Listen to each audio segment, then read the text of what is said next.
Hello everyone and जय Hind to all. मैं अनमोल माटा आप सभी का स्वागत करती हूँ क्रेजी जी के ट्रिक के यूट्यूब प्लेटफॉर्म पे।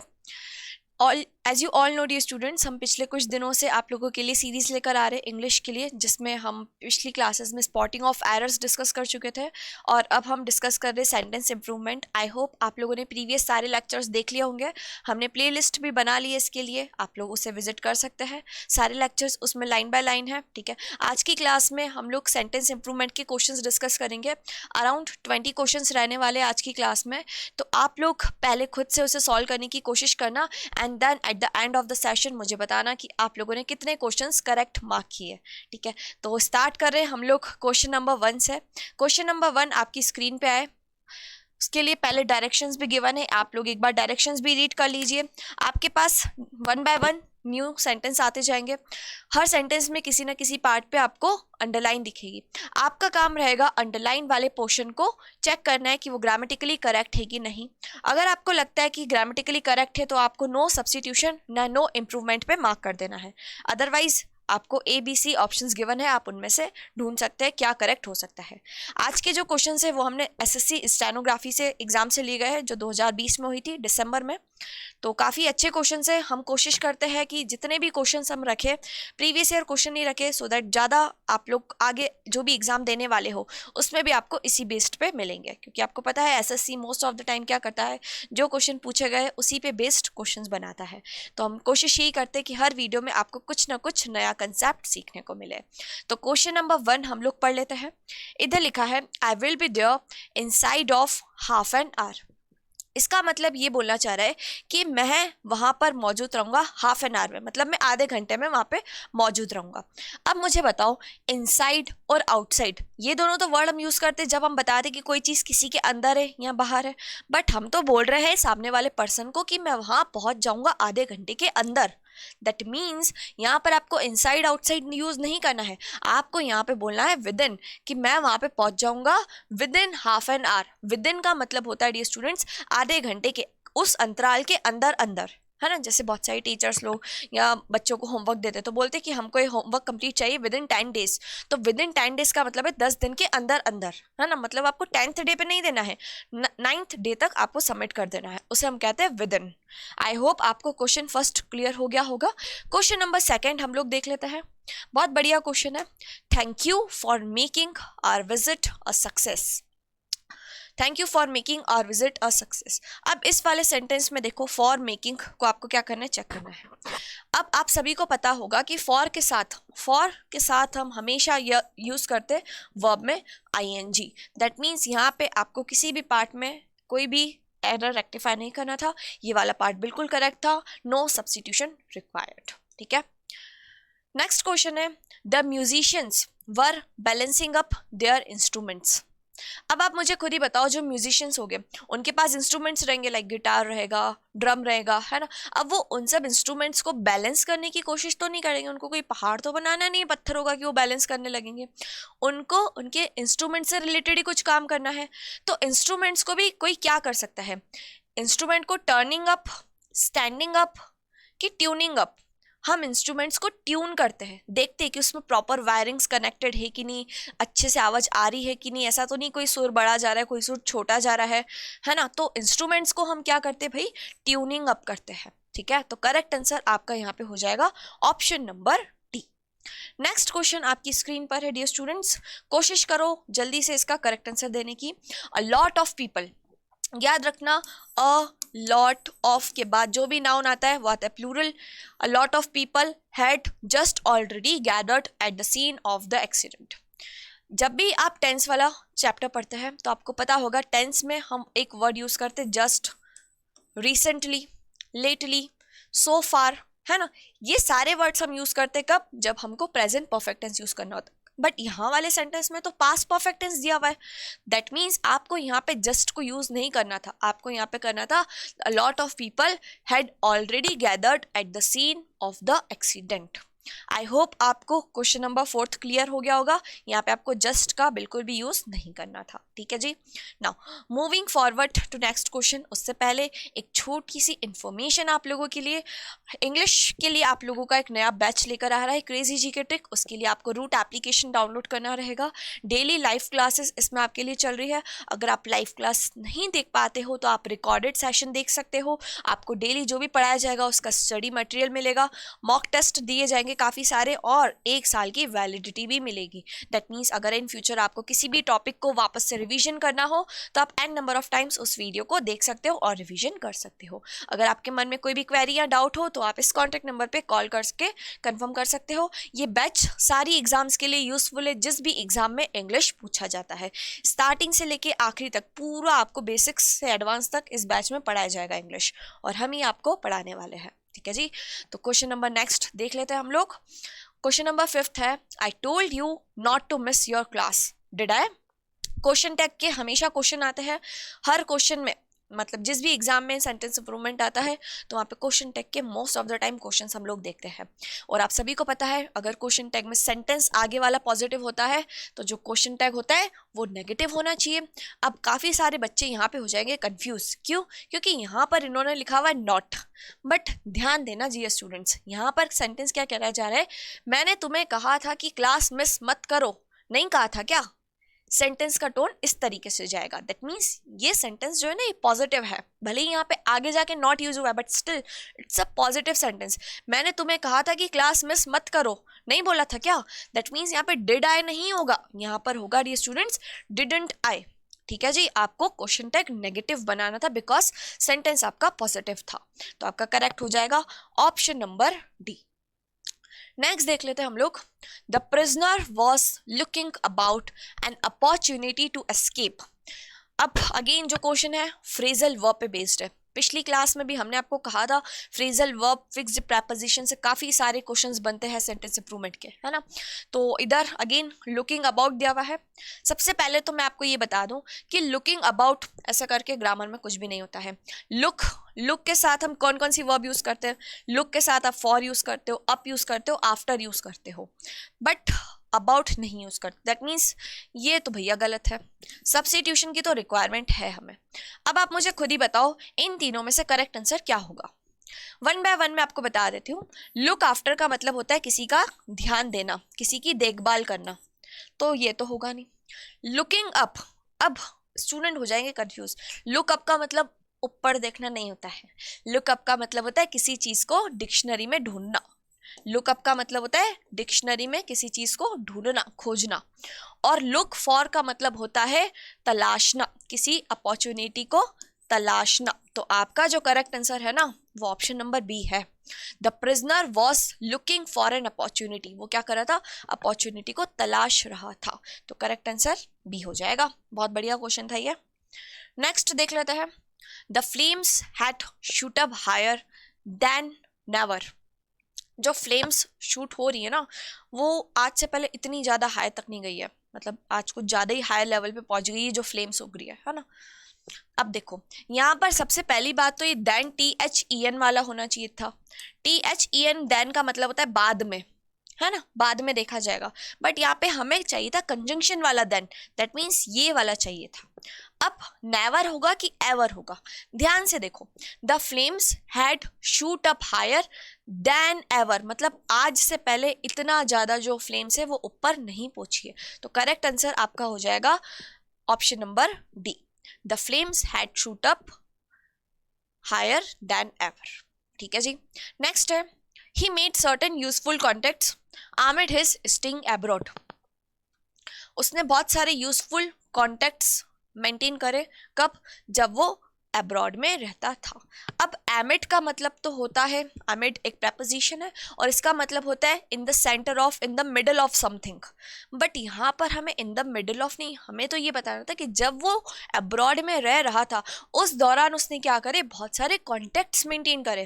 दैट मीन्स यहाँ पर आपको एमिड वैमिड नहीं, यहाँ पे यूज़ कर रहा था ड्यूरिंग हिज स्टे, जब वो वहाँ रह रहा था। आपको पहले भी हमने बताया कि ड्यूरिंग के बाद हमेशा क्या कनेक्ट होता है?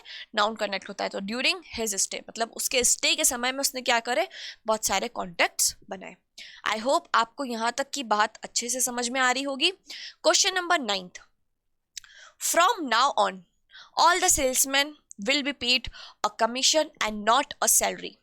आज से सारे सेल्समैन को क्या मिलेगी? कमीशन मिलेगी, सैलरी नहीं मिलेगी।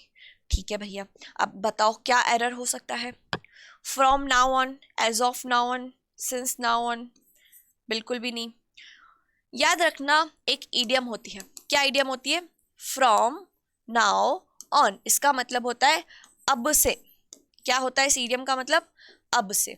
तो यहाँ पे वही चीज बोलना चाह रहा था एग्जामिनर, अब से सेल्समैन को क्या दी जाएगी? कमीशन दी जाएगी, सैलरी वैलरी नहीं देंगे भैया। ठीक है, तो करेक्ट आंसर आपका क्या हो जाएगा? ऑप्शन नंबर ए हो जाएगा भाई। नेक्स्ट है, how long have you married. Sentence का टोन देखो, एक्टिव वॉइस है कि पैसिव वॉइस है? आपने देखा how long have you married, कितने समय से आपकी शादी हो चुकी है। जब कोई काम हो चुका होता है उसके लिए हम हमेशा क्या यूज करते हैं? पैसिव यूज करते हैं। तो यहाँ पे हैव तो करेक्ट था, हैव के साथ वर्ब की थर्ड फॉर्म भी करेक्ट थी, बट हमें यहाँ पे क्या चाहिए था? How have you been. Have के साथ बीइंग तो होता नहीं है, ये तो होना नहीं था, सब्स्टिट्यूशन की रिक्वायरमेंट है। तो हमारा करेक्ट क्या हो जाएगा? Option number A, how long have you been married, कितने टाइम हो गया आपको शादी किए हुए। ठीक है, तो करेक्ट आंसर आपका हो जाएगा ऑप्शन नंबर ए। नेक्स्ट है, ये जो क्वेश्चन है CHSL एग्जाम में पूछे गए हैं, पहले वाले सारे स्टैनो की थे, है ना। The house has been auction before we reached there. House की क्या हो चुकी थी? नीलामी हो चुकी थी हम जब वहां पहुंचे उससे पहले ही। ठीक है, अब ध्यान से देखो, इधर सेंटेंस में लिखा हुआ है वी रीच्ड देयर, ये आपका सेंटेंस हो गया सिंपल पास्ट। सिंपल पास्ट के साथ आप कभी भी क्या प्रेजेंट परफेक्ट टेंस यूज करते हो? नहीं डियर स्टूडेंट्स, याद रखना जब भी आप लोगों के पास दो इवेंट्स होते हैं, दो सिचुएशंस होती है, एक सिचुएशन ज़्यादा पुरानी होती है, एक कम पुरानी होती है, तो जो ज़्यादा पुरानी होती है उसे हम लिखते हैं पास्ट परफेक्ट टेंस में, और जो रिसेंट हुई है उसे हम लिखते हैं सिंपल पास्ट टेंस में। दैट मीन्स ये वाली कहानी तो करेक्ट थी, बट यहाँ पर हमें क्या चाहिए था? पास्ट परफेक्ट टेंस चाहिए था। अब हाउस को क्या कर दिया है? नीलाम कर दिया गया है, कर दिया गया है। अगेन आपका सेंटेंस कौन सी वॉइस में चल रहा है? पैसिव वॉइस में चल रहा है, तो आपको यहाँ पे क्या करना था? Had been auctioned. ठीक है, बीन हम कब लगाते हैं? जब भी पैसिव स्ट्रक्चर होता है। ठीक है जी, तो करेक्ट आंसर आपका हो जाएगा the house had been auctioned before we reached there. I hope आपको यहाँ तक की कहानी अच्छे से क्लियर आ रही होगी समझ में भाई। अगर किसी को भी कुछ डाउट हो तो आप लोग पूछ भी सकते हो, है ना जी। चलो, Supriya as well as her friends have gone off a trekking expedition. Trekking expedition होता है जब आप किसी नई चीज़ की तलाश में जाते हो, उसे हम कहते हैं एक्सपीडिशन। तो सुप्रिया अपने दोस्तों के साथ जा रही है, कहाँ जा रही है? ट्रैकिंग एक्सपीडिशन पे। अब ये वाला केस हम लोग स्पॉटिंग ऑफ एरर्स में पढ़ चुके हैं। जब भी हमारा सेंटेंस कनेक्ट होता है एज वेल एज से, अलॉन्ग विथ, टुगेदर विथ, तो उनके साथ हम लोग क्या देखते हैं? उसके साथ हम देखते हैं कि आपका सब्जेक्ट 1 क्या है। यहाँ पर आपका सब्जेक्ट 1 था सुप्रिया, सब्जेक्ट 2 था हर फ्रेंड्स। हमको सब्जेक्ट 1 के अकॉर्डिंग क्या यूज करना होता है? आगे वाला वर्ब। दैट मीन्स यहाँ पे हमें क्या चाहिए था? हैज चाहिए था। तो करेक्ट आपका क्या हो जाएगा? Has gone. कहाँ पे जा रहे थे भैया? Has gone on a trekking expedition. I hope question number 12 clear हो गया होगा अच्छे से।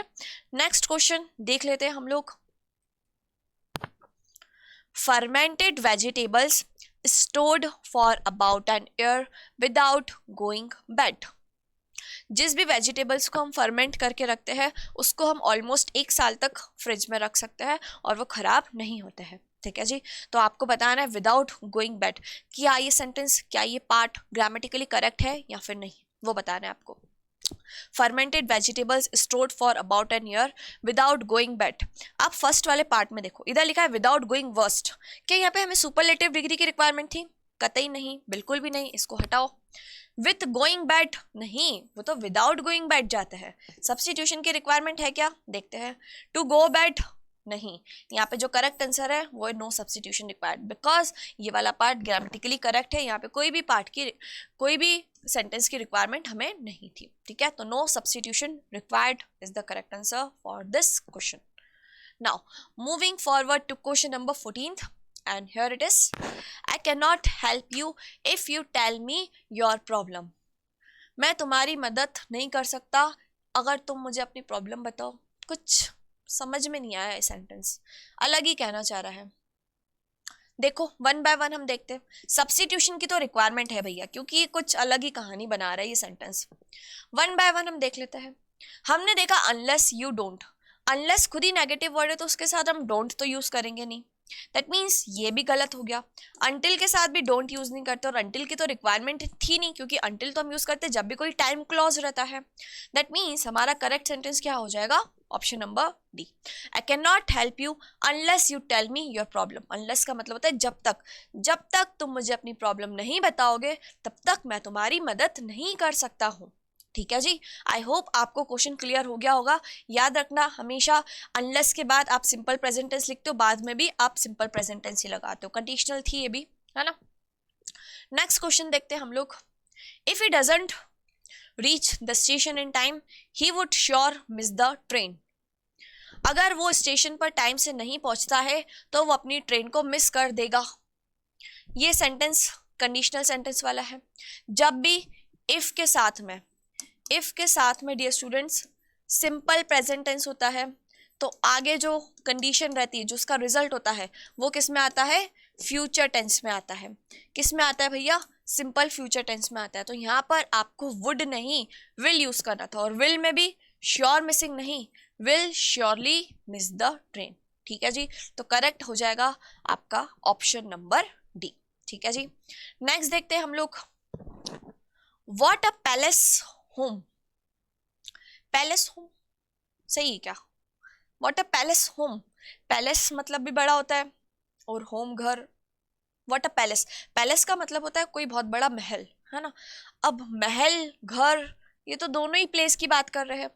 हमें यहाँ पर क्या चाहिए, जरा ध्यान से देखो, ये है आपका नाउन। हमको इस नाउन को क्वालिफाई करने के लिए यहाँ पर चाहिए एडजेक्टिव। क्या चाहिए भैया, एडजेक्टिव चाहिए। दैट मीन्स इन चारों में से जो वर्ड एडजेक्टिव होगा वो आपका करेक्ट होगा। आपको घर बताना है, घर कैसे बताना है, वो घर जो बहुत ही बड़ा हो, लग्जरियस हो, स्पेशियस हो, बड़े बड़े कमरे हो वहां पर, तो उसके लिए करेक्ट वर्ड यहाँ पर हो जाएगा व्हाट अ पैलेटियल होम। क्या हो जाएगा भैया, व्हाट अ पैलेटियल होम। ठीक है जी, पैलेटियल पार्ट ऑफ स्पीच में क्या है आपका, एडजेक्टिव है। ठीक है जी, नेक्स्ट देख लेते हैं हम लोग। Sometimes the family liking to play a game together after dinner. अब देखो ये वाला क्वेश्चन अगेन हम पहले भी डिस्कस कर चुके हैं। जब भी आपकी बात होती है रूटीन बताने की, अपनी कोई हैबिट बताने की, तो वहां पर आप कभी भी प्रेजेंट कॉन्टिन्यूस टेंस यूज नहीं करते हो। आप वहां पर कौन सा टेंस यूज करते हो, सिंपल प्रेजेंट टेंस यूज करते हो। दैट मीन्स आपका यहाँ पे लाइकिंग नहीं चाहिए, हमें सिंपल वर्ब चाहिए जो प्रेजेंट सिंपल प्रेजेंट की हो। दैट मीन्स लाइक्स, क्या होगा, likes. Sometimes the family likes to play a game together after dinner. ठीक है जी, बहुत अच्छा क्वेश्चन था ये भी। नेक्स्ट क्वेश्चन देखते हैं हम लोग। Had you not interfering in my affairs, I would have been in the US now. अगर तुम मेरे मामलों में दखल अंदाजी नहीं करते तो अभी मैं यूएस में होता।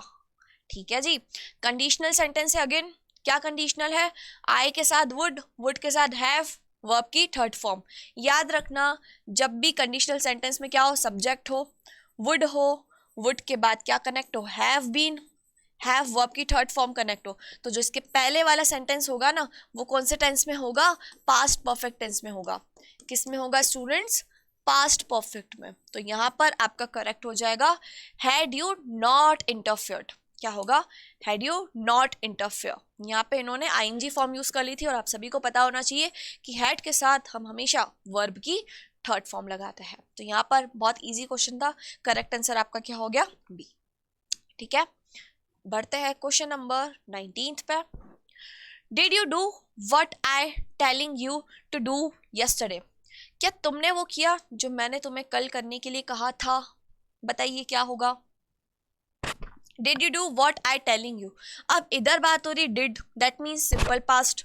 जब भी यस्टरडे होता है तब भी हम सिंपल पास्ट लगाते हैं, तो सिंपल पास्ट में ये टेलिंग कहाँ से आ गया भैया, दिक्कत है। चलो दिक्कत को सॉल्व करते हैं। Did you do what I told you to do yesterday. हाँ बिल्कुल हो सकता है, क्या तुमने वो किया जो मैंने तुम्हें कल करने के लिए बोला था। यहाँ पे आई के साथ वर्ब की सेकंड फॉर्म हो रही, दैट मीन्स बिल्कुल सेंटेंस करेक्ट है क्योंकि हमें सिंपल पास्ट टेंस ही चाहिए था। यहाँ पे तो ये लोग परफेक्ट टेंस यूज कर रहे हैं, हटाओ। यहाँ पे तो प्रेजेंट कॉन्टिन्यूस में चले गए, दोनों ही इनकरेक्ट है। हमारा करेक्ट आंसर है ऑप्शन नंबर ए। ठीक है जी। So the last question of the day, again very easy question और वेरी इंपॉर्टेंट क्वेश्चन। इस कंसेप्ट बेस्ड कम से कम 5 से 6 बार क्वेश्चन पूछ चुके हैं। ठीक है जी। तो बताइए करेक्ट आंसर इसका। The interview will be conducted by 9 AM till 11 AM। Interview जो है वो कंडक्ट किया जाएगा 9 PM से 11 AM के बीच में, 11 AM के बीच में। अब आप मुझे खुद ही बताओ, ये बाय और टिल, जब भी आपको किसी समय अंतराल की बात करनी होती है तो क्या आप वहाँ पे बाय और टिल यूज करते हो? नेवर, कभी भी यूज नहीं करते। हम क्या यूज करते हैं? फ्रॉम और टू। याद रखना, फ्रॉम और टू यूज करते हैं। फ्रॉम और टू यूज कर लो, नहीं तो फिर आप ऐसा भी लिख सकते हो, बिटवीन और एंड। ठीक है, हो सकता है एग्जामिनर आपको ये ऑप्शन ना देके ये ऑप्शन दे, तो ये भी करेक्ट होता। बट याद क्या रखना है, बिटवीन के साथ हमेशा पैर में क्या चलता है? एंड। और फ्रॉम के साथ क्या चलता है? टू। ठीक है, तो यहाँ पे ऑप्शन नंबर सी क्या है? करेक्ट है। ठीक है जी। तो आज की क्लास में अगेन हम लोगों ने 20 क्वेश्चंस डिस्कस करे, very important concepts for your upcoming examinations. सारे कंसेप्ट्स को अच्छे से रिवाइज करा करो, कॉपी में नोट डाउन करा करो और मुझे बताया करो कि 20 में से आप लोग कितने आंसर्स करेक्ट मार्क कर पा रहे हो। ठीक है जी। और अगर आपको कुछ फीडबैक वगैरह देना हो तो आप मुझे बिल्कुल दे सकते हो कमेंट में। और क्लास कैसी लगी वो भी मुझे ज़रूर बताना। क्लास को यहीं पे वाइंड अप कर रहे हैं, यहीं पे आपसे विदा ले रहे हैं। नेक्स्ट सेशन में हम लोग जल्दी मिलेंगे। बैचेस के रजिस्ट्रेशन ओपन है, अगर आपको रजिस्ट्रेशन करना हो तो फटाफट से कर लीजिए। ठीक है जी। तो मिलते हैं हम लोग नेक्स्ट सेशन में। सभी को गुड बाय एंड जय हिंद टू ऑल।